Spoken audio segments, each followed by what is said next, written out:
रमज़ान शरीफ़ अहिड़ो महीनो आहे जेको रहमतन बरकतन समेत रोज़गार बि पाण सां गॾु खयूं ईंदो आहे।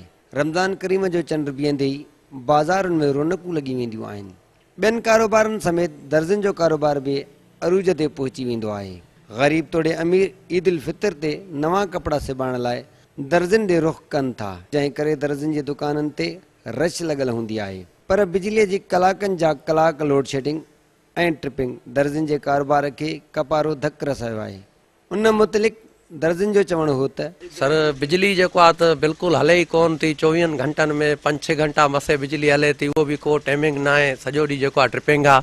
असां वटि कस्टमर वापसि वञनि था, कस्टमर मोटाऊं था। ॿी 12 महीननि में असां वटि हिकिड़ो ई महीनो ईंदो आहे जंहिंमें जेको आहे हर माण्हू खे मज़दूर खे उमेद हूंदी आहे मां 5 रुपया कमाईंदुसि, पर असां वटि बिजली न आहे। असां वटि मज़दूर लेबर जेकी आहे तमामु परेशान आहे। असांजो हूंदो आहे 12 में हिकिड़ो इहो ई महीनो हूंदो आहे रमज़ान शरीफ़ जो कमाइण जो।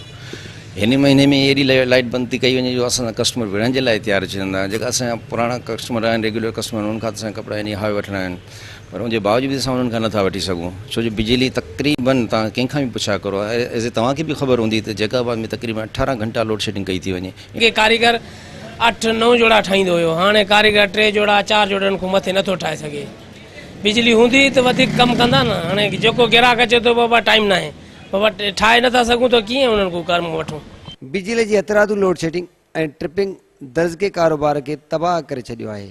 उन सिलसिले में दर्जन वफ़ाक़ी सरकार खां अपील कंदे चयो आहे त रमज़ान शरीफ़ में बिजलीअ जी लोड शेडिंग ख़तमु कई वञे त जीअं रोज़गार करे पंहिंजे बचनि सां ख़ुशीअ भरी ईद करे सघनि। कैमरामैन ज़ैन सरकीअ सां गॾु अज़हर गुल सरकी, सिंध TV न्यूज़, जैकबाबाद।